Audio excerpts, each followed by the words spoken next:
Tuan-tuan, dia punya soalan dia yang rakaman ni tak nampak.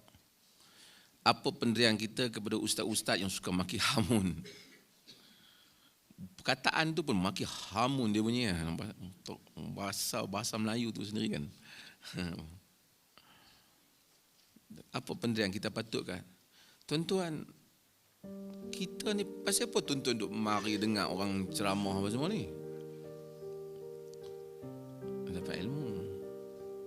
Kita pergi, saya haraplah diri saya dan tuan-tuan. Kerana nak dapat ilmu, kita kena cari tempat yang dapat ilmu lah. Kan? Kadang-kadang mungkin Wallahualam lah. Kadang-kadang orang disebut majlis kita ini yang diliputi oleh para malaikat. Benar majlis ilmu diliputi oleh para malaikat. Cuma kalau saya secara peribadi, oleh kerana kelemahan diri saya yang banyak, saya taklah sebut pada majlis saya kerana saya takut malaikat tak datang majlis saya. Sebab sejauh mana ilmu yang disampaikan.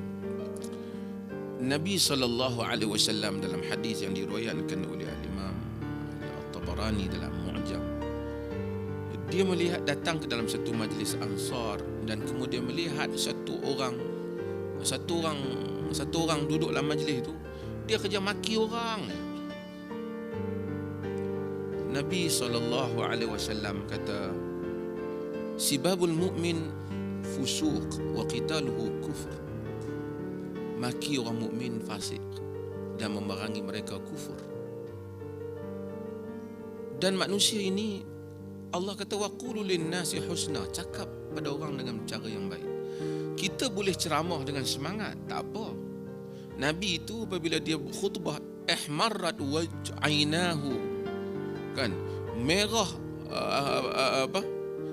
ihmarrat wajhu, merah wajah Nabi SAW, wa ala sautuhu, dan tinggi apa, ihmarrat wajhu, merah wajahnya, wa ala sautuhu, tinggi suaranya, ka'annahu mundhiru jaish, seakan-akan Nabi itu memberikan satu arahan kepada tentera. Maksud semangatlah khutbah Nabi.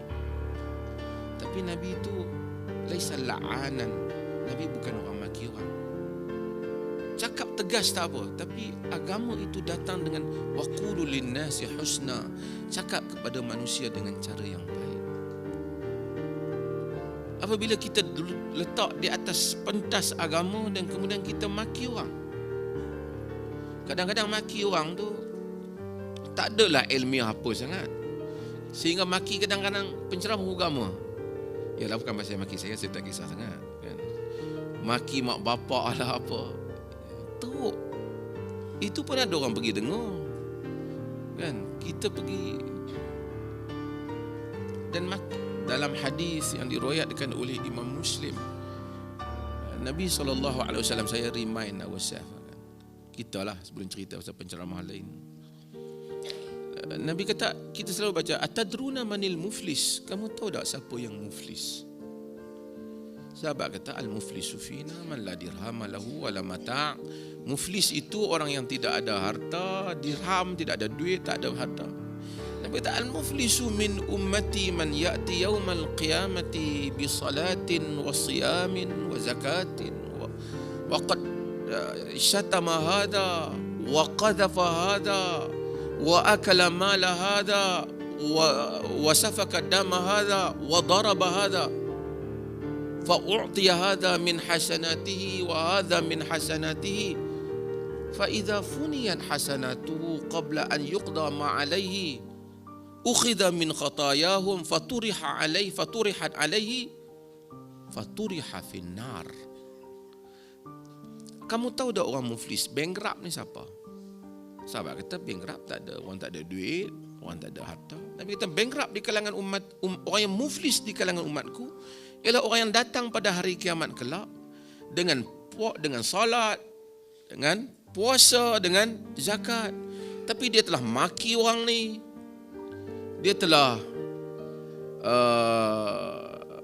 ambil harta orang ni, dia telah tuduh orang ni dengan tuduhan zina dan seumpamanya, dia telah tumpahkan darah orang ini, dia telah pukul orang ni, diambil kebaikan dia itu, diberi pada orang ni, diberi pada orang ni, diberi pada orang ni. Fa in funiyat hasanatu qabla an yuqdama alaihi, jika telah habis kebaikannya sebelum dia dapat bayar segala kesalahannya, ukhidha min khatayahum, diambil dosa-dosa mereka, dicampak atasnya, kemudian dicampak dia ke dalam neraka. Dan kadang-kadang ceramah macam tu. Dan kita patutnya mungkar. Pertama, kemudian baca hadis palsu. Orang tegur dia hadis palsu, dia kadang-kadang tak tahu mengaji mana. Kita pun tak tahu. Dia kata, takkan Nabi cakap palsu. Apalah, bukan Nabi cakap tu palsu, hadis tu palsu. Itu pun masjid panggil ceramah.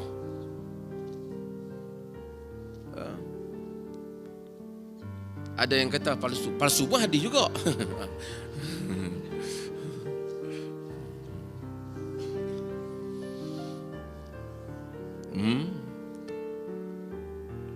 Dosa besar. Maki orang dosa besar. Baca hadis palsu dalam masjid lebih besar. Kerana Nabi kata, man kadzaba alayya muta'ammidan falyatabawwa maq'adahu minan nar. Siapa yang dusta kepada aku dengan sengaja, maka siap tempat duduk dia dalam api neraka. Inna kadhiba alayya laisa ka kadhibin ala ahad. Man kadzaba alayya muta'ammidan falyatabawwa maq'adahu minan nar. Bohong guna nama aku tak sama dengan bohong pada guna nama orang lain. Siapa yang bohong guna nama aku dengan sengaja, siap tempat duduk dia dalam api neraka. Dia tak boleh kata lepas buat hadis palsu balik astagfirullah, habis dah. No. Dia kena pergi terang balik. Kerana Allah kata orang yang buat kesalahan menyembunyikan kebenaran ni illadzina tabu wa aslahu wa bayyanu, hendaklah melainkan orang yang bertaubat, baiki balik dan terang balik.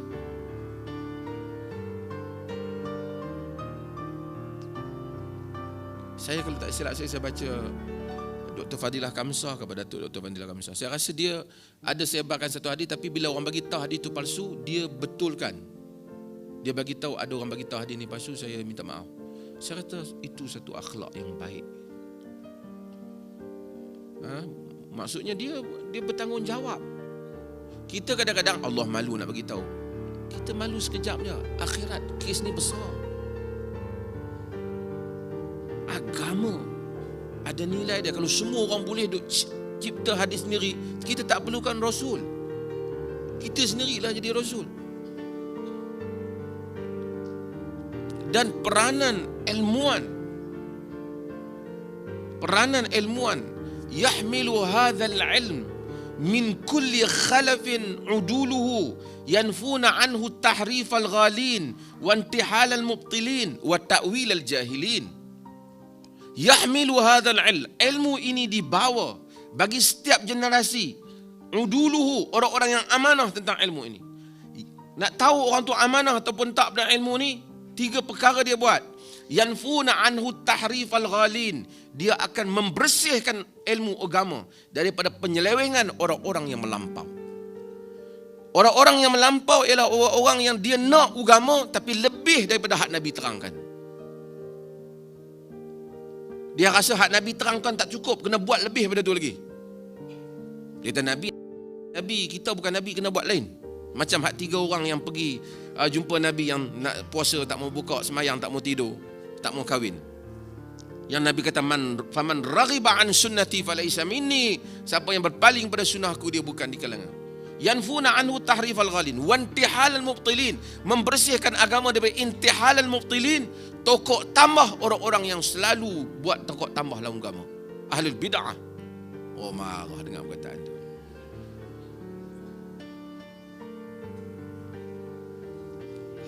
Maka bukan kita tuduh orang bid'ah, dua habis tu kami masuk neraka. Orang tak cakap masuk neraka, orang kata benda ni bid'ah. Dia kata orang mana boleh bid'ah. Habis tu hakikat masuk neraka, orang tak cakap masuk neraka, orang tak bid'ah. Masuk neraka itu urusan Tuhan. Satu orang tak tutup aurat, kita kata benda ni berdosa. Oh, dia kata habis tu hantar kata aku masuk neraka. Mana aku tahu hang masuk neraka ke tak? Kemungkinan hang tak masuk, mungkin hang tak tahu, mungkin orang tak bagi tahu. Mungkin lepas ada kebaikan yang lain, Allah ampunkan kesalahan. Mungkin kau telah taubat. Mungkin ada ditimbang amalan. Mungkin banyak. Tapi benda itu itself adalah dosa.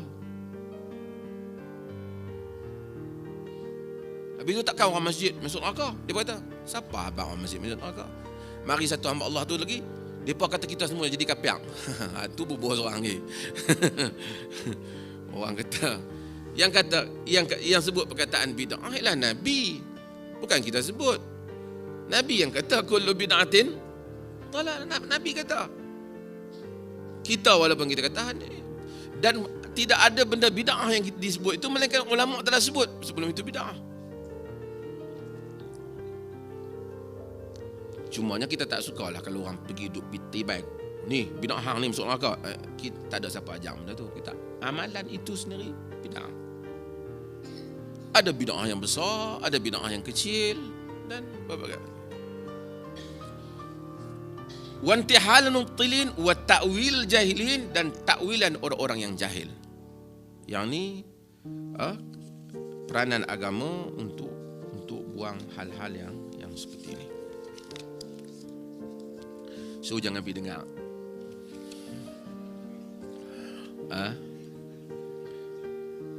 Kita agama ni semua, saya ke siapa ke, kebenaran bukan duduk kat mufti, bukan duduk kat orang sebenarnya. Dia Islam. Ini saya selalu sebut, Islam ni agama Allah yang Allah namakan dia Islam. Allah tak namakan agama ni sebagai apa? Agama Muhammad ke, Muhammadiyah ke. Nak nama pertubuhan tak apalah kan. Ataupun nak tak. Yahudi dia daripada Yahuda, anak Nabi Yaqub. Kristian daripada Christ. Masihi daripada Masih Al-Masih Isa. Buddha daripada Buddhis daripada Gautama Buddha. Tapi agama para nabi semua Islam. Islam bukan nama orang. Inna ad-dina 'indallahil Islam. Agama di sisi Allah Islam. Wa may yabtaghi ghairal islami dinan falan yuqbala minhu. Sesiapa yang mencari selain daripada Islam sebagai agama, tak diterima daripadanya.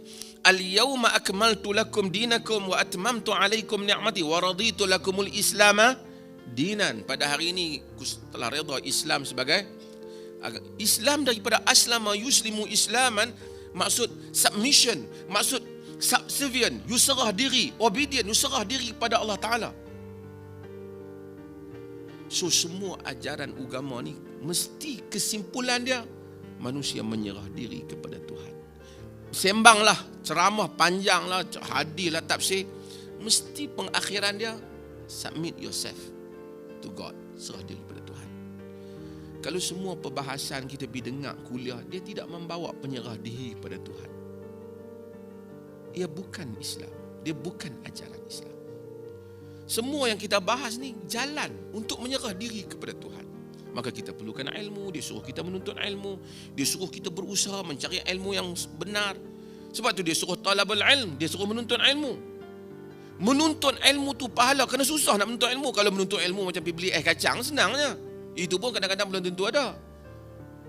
Macam pergi kedai, nak apa, you sila order. Tapi orang menuntut ilmu kena pergi, kemudian kena saring ilmu, kena pilih ilmu yang benar. Itulah kesungguhan dalam menuntut ilmu. Di situ datangnya pahala.